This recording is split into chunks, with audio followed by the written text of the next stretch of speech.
Bagaimana kabarnya hari ini? Alhamdulillah baik, Bu. Ya, sebelum kita memulai pembelajaran, Ibu akan mengabsen ya. Ya, Bu. Untuk lebih menghemat waktu. Siapa ketua kelasnya? Saya, Bu. Oh iya. Wahyu, nanti yang tidak hadir dicatat ya. Nanti Siap, baru Bu. setor di Ibu. Siap, Bu. Ya. Minggu lalu pelajarannya sampai mana? Tauladan Rasulullah. Ada yang masih ingat pelajaran minggu lalu? Coba Wahyu. Pelajarannya sampai mana? Tauladan Rasulullah, Bu. Ketika perang Badar, Ya, terjadi pada tanggal berapa? tanggal 17 Ramadan. Bagus sekali, masih ingat ternyata Wahyu ya. Masih, Bu. Ya, kita lanjut materi hari ini, yaitu sejarah perkembangan Islam di Thailand dan di Filipina. Ya, Bu. Siapkan bukunya, pulpennya jangan lupa.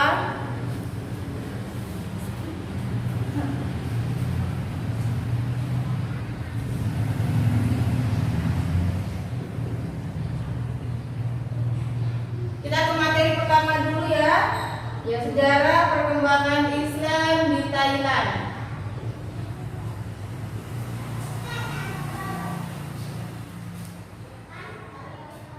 Thailand itu negara tetangga kita. Kita sama-sama di Asia Tenggara.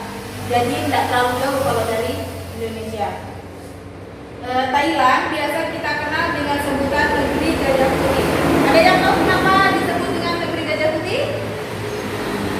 Ya, Wahyu?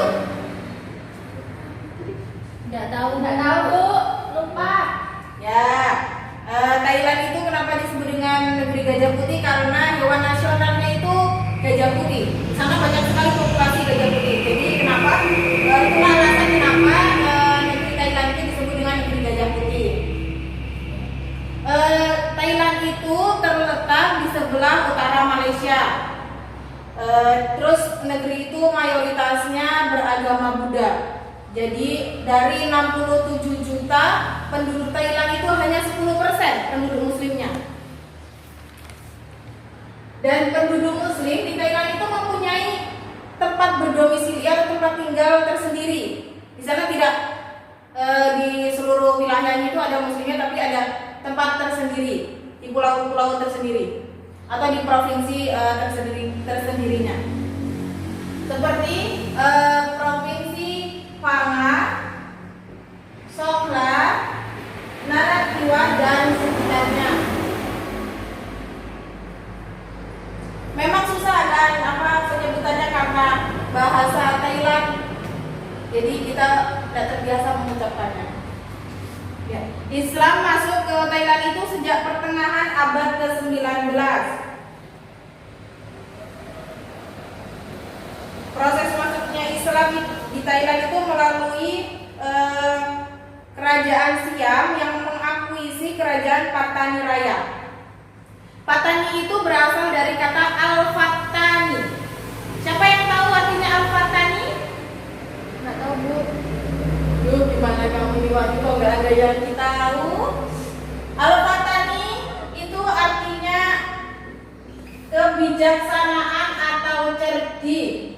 Jadi selalu diingat ya, itu disimpan di info penting. Iya. Kebijaksanaan atau cerdik. Ya. Kenapa disebut dengan Al-Fatani? Karena di tempat itulah banyak lahir ulama dan cendekiawan muslim terkenal. Makanya disebut dengan kerajaan Patani Raya. Karena di situ banyak lahir cendekiawan muslim dan ulama terkenal. Ya, perkembangan Islam di Thailand itu semakin pesat saat beberapa pekerja dari Malaysia dan Indonesia masuk ke Thailand pada akhir abad ke-19. Jadi penduduk Indonesia juga berpengaruh di negara Thailand yang mempengaruhi perkembangan dan kemajuan Islam di Thailand. Jadi kita mempunyai pengaruh, kita ikut andil dalam perkembangan dan kemajuan Islam di Thailand. Ya, Proses pendidikan Islam di Thailand juga sudah mengalami perkembangan dan kemajuan. Bisa dilihat dari kegiatan-kegiatan yang diadakan oleh beberapa lembaga Islam seperti pengajian bapak-bapak dan ibu-ibu, TPA dan TKA, dan kajian mingguan mahasiswa. Pemerintah Thailand juga membantu penerjemahan Al-Quran ke dalam bahasa Thai. Bahasa Thai itu adalah bahasa khas dari negara Thailand. Jadi memudahkan masyarakat Thailand untuk belajar memahami isi Al-Quran. Ya, banyak di sana juga dibangun masjid-masjid serta sekolah Islam. Ada sekitar 2000 masjid dan 200 sekolah Islam di Thailand. Cukup berkembang Islam di negara Thailand. Yang materi pertama atau judul pertama ini sudah selesai. Ada yang belum paham? Sudah, Bu. Yang lainnya? Sudah, Bu. Coba, Wahyu, tadi Thailand itu masuk ke Islam masuk ke Thailand itu abad keberapa?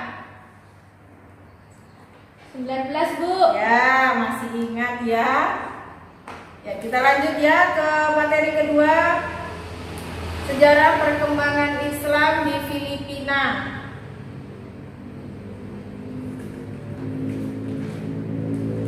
Nah, ini dua negara ini sama-sama berada di Asia Tenggara. Seperti Indonesia, ini adalah negara tetangga kita. Jadi kita bahas semester ini tuh sejarah perkembangan Islam di Asia Tenggara. Ya, kita lanjut ke sejarah perkembangan Islam di Filipina. Islam masuk ke wilayah Filipina itu berawal masuknya dari Filipina Selatan, khususnya Kepulauan Sulu dan Mindanao.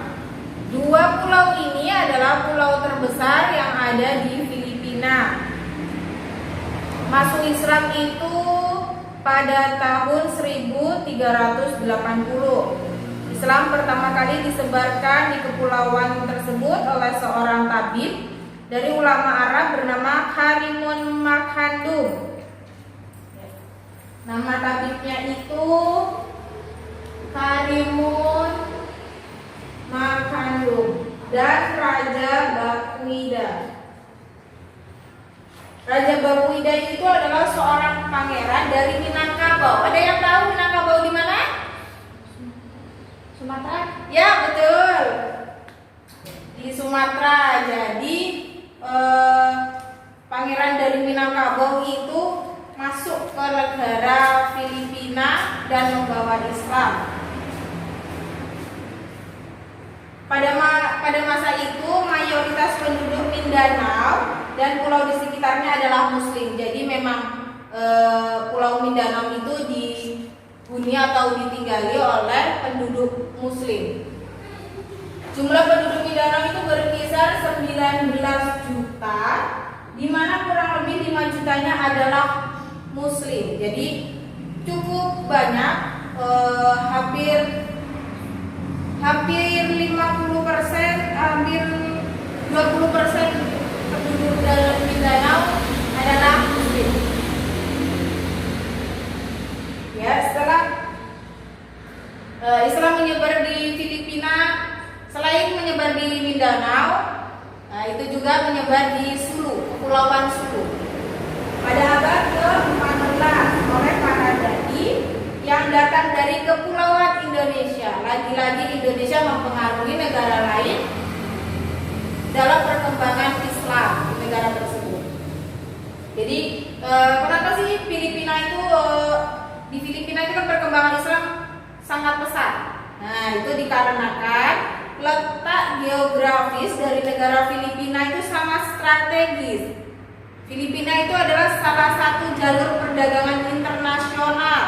Jadi banyak pedagang-pedagang Muslim yang melewati negara Filipina. Dan yang paling berpengaruh itu karena yang menguasai jalur perdagangan tersebut adalah orang-orang Muslim.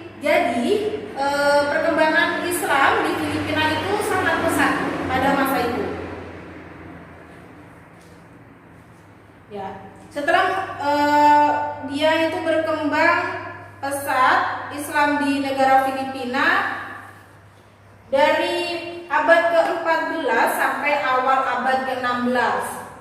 Perkembangan Islam di Filipina juga pernah mengalami hambatan atau pernah surut dikarenakan dijajah oleh Spanyol.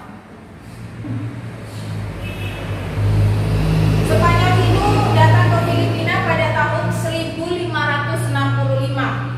Mereka itu memiliki tujuan untuk membuat koloni baru atau negara jajahan baru dan sekaligus menyebarkan agama Kristen Katolik. Ini yang membuat negara Filipina mengalami hambatan dalam penyebaran Islam, perkembangan serta kemajuan Islam di negeri tersebut.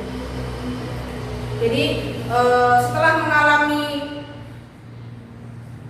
kejadian yang dijajah sama Spanyol hingga akhirnya mereka berundi dan merdeka. Filipina itu akhirnya merdeka dari jajahan Spanyol pada tahun 1946.